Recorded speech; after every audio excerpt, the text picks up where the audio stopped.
happen next. But it's my job to welcome you this evening, and you are indeed welcome. We're glad that you're here. The second installment of our Deep River Lenten series, a way into the spiritual and a way to find connection and learn more about not only them but ourselves through their exploration. Before I hand it over, I just want to say that if you're new, the series is focusing on one spiritual in particular, and it's called Change My Name. So we've asked each week the guest artist to sing that spiritual in a way that speaks to them, and then to find another one that they find a connection, and then to be able to talk about why they chose it and what it means to them and how the two relate to each other. And then we can digest that more fully together as a group. So now it's my pleasure to introduce Calebria, who will be talking to our guest artist.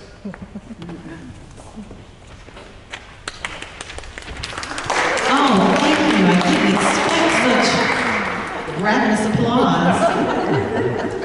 My name is Calebria Webb, and I am one of your fabulous hosts for the series Deep River. I'm here to happily introduce a dear friend of mine, Miss Corinthia Sims, who is a soprano. She is a Martin Luther King Jr. High School alum. Anybody here? Any connection? Okay, all right. I have to clap it up because that's one of our Detroit Public School members here. And she is also an HBCU alum as well from Claflin University. While she was there, she had many notable highlights, especially vocally. She studied with Dr. Lori Hicks, who is also from Detroit, who is a Renaissance grad, might I add. And while Corinthia studied with Dr. Hicks, she actually, this is a very big deal in our world, she won the Metropolitan Opera National Council auditions one year while she was in South Carolina. She also has gone viral for a clip of her singing with the Claflin University Concert Choir. She is a native to Detroit, and she's a very familiar face for those of us who have been here a while. She sang with us, was that now 2 years ago? Yeah. Oh my goodness, how time flies. So I'm very happy and proud to introduce her, and please give her a warm welcome as she comes to the stage.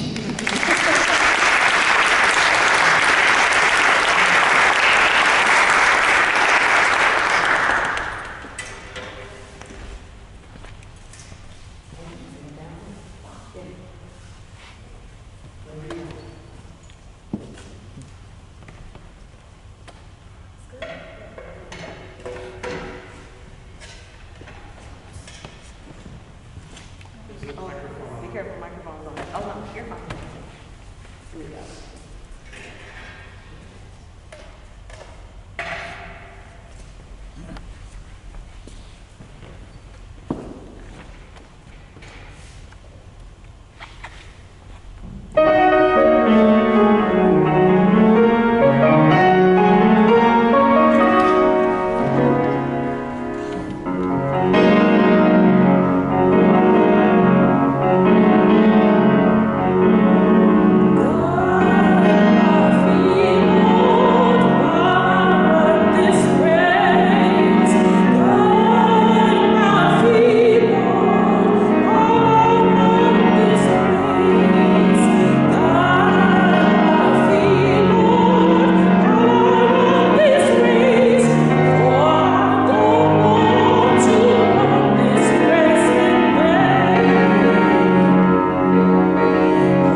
you so much for being here today. We're gonna have some fun.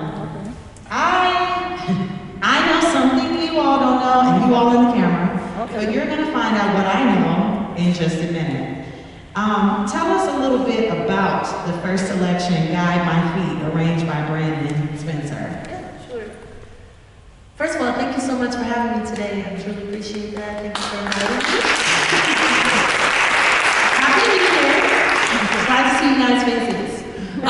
So the first piece was Guide My Feet, arranged by Brandon J. Spencer, who's actually my best friend, one of my best friends. And we went to school together. We actually met in high school.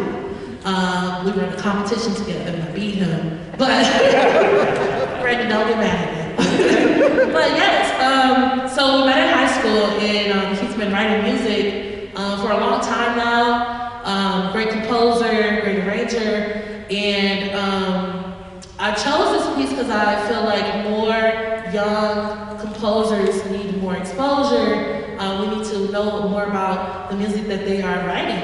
And I chose Guide My Feet to go with the Change My Name because a lot of times once God does change our name, or once we do change something about ourselves or our identity, we need help sometimes walking in that path that we're choosing.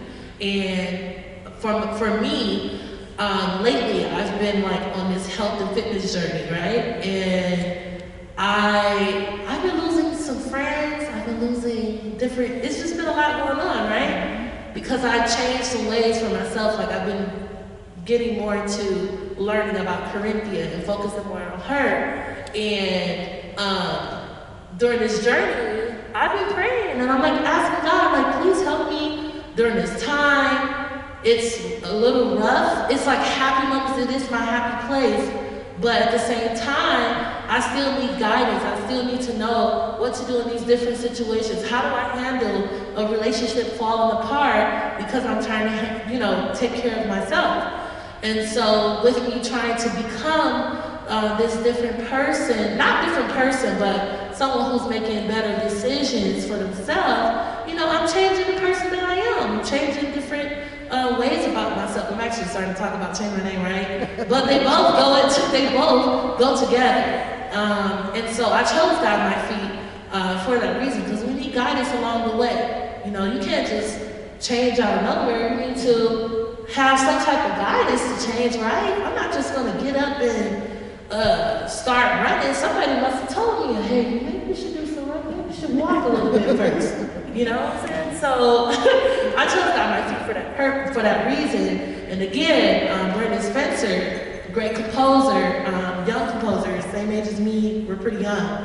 And I think that his music needs to be sung more from different people all across the world. So if you haven't gotten a chance to research him, definitely look him up. And if you're ever looking for new music to sing, art songs, spirituals, arrangements, he's actually talking about working on some type of operas, modern day operas dealing with different situations that we're dealing with today. Definitely check him out. He's the go-to. So yeah, that's why I chose Guide My Feet. And then that's how I relate to Change My Name. So yeah.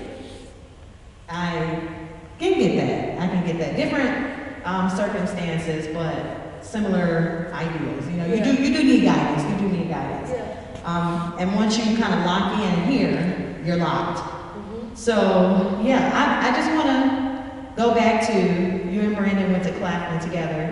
What was your experience in singing the spiritual repertoire at Claflin? Oh, the experience. It was great. Honestly, we sang a lot of spirituals, but we always had something else. We always started with our first half of like Renaissance music, Latin music, standard. Yeah, like everything was standard classical rap. We will start with those things, and then we'll end our second half with the spirituals. And singing the spirituals, it hit a little different, especially raised in the church, and well, for me, I have parents who are assistant pastors, so you can only imagine, like, I've been doing this thing for a long time, in the Christian home. So singing with the concert choir was sang all over spirituals and everything. There was one particular spiritual where I went viral singing. I was coming down this aisle at Bushnell Congregational, and we were singing, Lord, how come we here? Which is going back to slavery times. This lady is like, Lord, how come we here? They stole my children, they took my children away. All of these different things. So singing that spiritual, and we ended up going viral. People still talk to me about that performance to this day. It's kind of hard to connect sometimes with some of the spirituals because I wasn't there, but it's like I feel it every time. Like one time, our choir, we traveled to the church, AME church in Charleston, where they had the Charleston Line, where they, everything happened with the people, the tragedy of the shooting and everything. And we were all in tears. I could feel, like when I walked in the church, I could feel everything that happened. Like it's like something did something like to me, where I could just feel the trauma. I could feel it. And when we got ready to sing our spirituals and our gospel songs, I forgot what spiritual we were singing, but it was just tears. Tears just coming down. And I don't know how I was able to connect to that, but it's just the feeling in there. It's the feeling of the music, the words. Where am I at right now? I'm at AME Church, where they just had this Charleston 9 not too long ago. So singing the spirituals is not only a spiritual connection as far as like me being a Christian and everything, but it's also with the environment that I'm in. Like when I'm singing in here, it's just like a holy moment. And but singing with Coffee University Concert Choir and Brandon was amazing. Brandon has written music for the choir as well. He's also written an art song for me called Troubled Woman. It was actually dedicated to me. And I think he's working on a recycle for it as well. But Brandon and me, we've done the singing and the writing music and everything, so we're very well connected to this day. That's one of my best friends. And it just feels good to be able to sing again and sing his music and share my gift with everybody and the spirituals and everything like that. So yeah, I could talk forever. I have one last thing. So you went to King, which is down the street. Everything's sort of down the street, but this one literally is down the street. Yes. What was your experience with spiritual repertoire at King in high school? Okay, so nobody knew I could sing until I opened up my mouth. I've been singing since I was 2 years old. When I was at King, I was in the band. Okay? I was in the band, middle school and high school, playing brass instruments.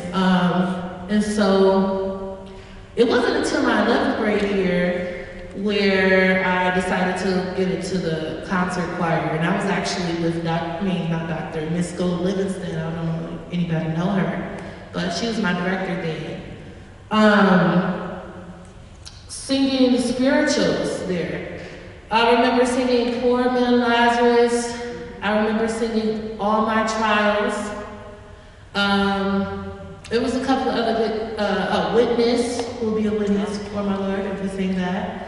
And it was a different feeling than singing in a church choir, Now I gotta read music and everything, but I could connect the gospel with my spiritual because it got that twang to it, it got that blues to it. So I enjoyed singing spirituals with our high school choir, and actually that year I got introduced to singing classical music. The accompanist for our choir, his name is Neil Presnell. It's like a granddad to me. And he introduced me to singing classical music. So he was the one that started entering me into these competitions. And actually, the first spiritual competition that he entered me in was the George Shirley competition. And George Shirley is well-known, renowned opera singer, tenor. And I'm pretty sure we all know a lot about George Shirley. We know a little bit. But I was the first winner of his spiritual competition. Wow. Spiritual and art song competition here in Detroit. And yeah, that was my first time being in a competition too. Yeah, and it was amazing. It was amazing to be able to sing there, spirituals and art songs. It literally was that. That was the competition. It was no standard classical rap. It wasn't any arias or anything like that. And eventually it became that. Because he then went to, it was spirituals and art songs and African American arias. So African American written arias from African American written operas. So yeah, so the spiritual thing didn't start with me until I was 16. Yeah. That's fair. Gospel has been with me since I was 2. Well, in the womb, should I say, because my mom was choir director at the church. Oh, wow. So yeah. And I'm gonna let you add the razzle dazzle. So there's a part that I left out because I wanted you to be caught off guard because I think that's an authentic response. So don't hate me. Okay. I don't, do you know what I was supposed to ask? About the name. Well, yeah, so, change my name, right? So you talked about it a little bit, but there's, I know you in a very professional way because you sang here and were part of the choir for a while and you've done some amazing work here. But you also went through a physical experience too, right? A change. Are you willing to talk about that a little bit? Yeah, sure, yeah. So how your name I'm not scared. Good. Yeah. So, okay, so in college, you know, I was doing all these competitions, singing all this rap, performing here and there, performing about the country, all these different things. All these great things are happening. And I don't know how it happened, but I developed a polyp on my vocal cord. And so it stopped me from singing for a long time. And I was like really depressed. I was depressed, stressed. I didn't want to hear myself sing. I didn't want to hear no recording or video recording of me singing. I would literally break down in tears every time. And even, I hated, I don't want to use that word, but I didn't like seeing on social media all of my colleagues around my age doing what I wanted to do, doing what I'm supposed to be doing. I can't tell you, I would probably cry every day because I couldn't sing. Not being able to sing, like losing your voice, losing your gift, it was like losing a child, losing a mother for me. Because this is my passion, this is what I've done my whole entire life. And I had vocal cord surgery in 2019. And then I couldn't afford the voice teacher, the voice therapy, everything that I needed in order to make my vocal cords come back to life or, you know, get them stronger again or get back to Corinthia. I couldn't afford it. So I went through that whole thing and I just didn't know what to do with my voice. I didn't know how to train it. So I eventually just started singing after about like 8 weeks after surgery. I just started trying to sing small stuff. I wasn't singing any arias. I was just singing small stuff. I even sang here for some time after that surgery. No, actually, I think I was singing here before the surgery, the first time. And so, yeah, I went through that whole thing. So I started singing again. But then I started getting a tickling feeling after some time, maybe like a year after that. And I just started feeling this tickly feeling in my throat, and then I noticed that my voice was just cracking and really deep, like a very low tone. And I was like, something's not right. And I was so scared to go to the doctor to see what was going on, because I just knew, I'm like, I think that polyp is bad. And I did not want to go. And I waited, and I eventually went. Found out there was a polyp on my vocal cord again, broke down in tears. At this point, I was like, singing is not for me anymore. Why would he do this to me? Like, I was over it. I wasn't depressed though. Like, I was like, I'm not gonna bring myself back to that moment because it was just a horrible feeling. So, I had surgery again. And since then, I've been okay, but it's been so scary trying to sing again.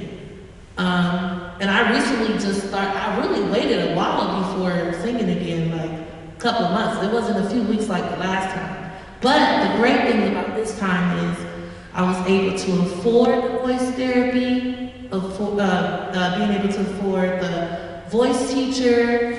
You know, God blessed me to be able to have the funds that I needed to in order to build my craft over again, you know. And since then, I've been singing a little here and there. It's so weird because I've just been getting little calls like, hey, can you sing here? Or a little email, hey, are you free on this day? And I'm just like, something's weird about this, but okay. But I've been so afraid. And at one point I was like, I don't sound like how I used to sound. I want to get back to the old me. And my mentor, she's not even a singer, she's an entrepreneur.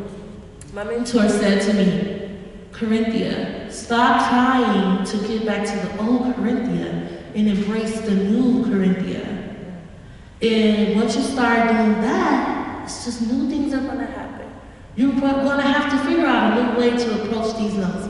You're gonna have to figure out a new way to build your technique, you know, or to approach these different phrases and everything. And not only, you know, with the singing, but just with me alone, like, I'm like, this is the new me. So, God, you're changing me, you know, and you're making me for the better. Like, this is for the good, this is for the better, you know, and I'm trying to embrace it. It is so scary, I'm telling you. People don't talk about the mental part after surgery. No matter what kind of surgery you have, it could be you getting surgery on your foot or leg or something, whatever it is, they don't talk about that mental, emotional part of it. And that's the part that I'm dealing with, like being able to stand up and be like, hey, I'm gonna be okay, I can do this. This is the new me, walking this path. Walk with your head held high. And that's the other thing, building confidence again. Or building new confidence. You know, I've never been the type to be like, oh, put me at the end of the competition so I could be the last one. No, I was ready. You can put me first. You can put me first, because why? I know that I'm gonna do the best that I can, and I know that the people are gonna receive me, and I'm gonna set the tone. I was not afraid. It wasn't a big head, it was the confidence. And that's what I want again. First of all, I never thought in a million years I would be talking in front of this many people. Because I do not like talking in front of a whole bunch of people. I like to sing in front of a lot of people. I don't like to talk. So this is new for me. God, you're changing me, right? So that's what went down with me. I'm working on it. I hope you guys can hear me sing more and more in the future where I don't have to have any surgeries going on. And I'm just gonna walk in the light and keep moving and know that how I'm changing is for the good, it's beneficial to me, you know.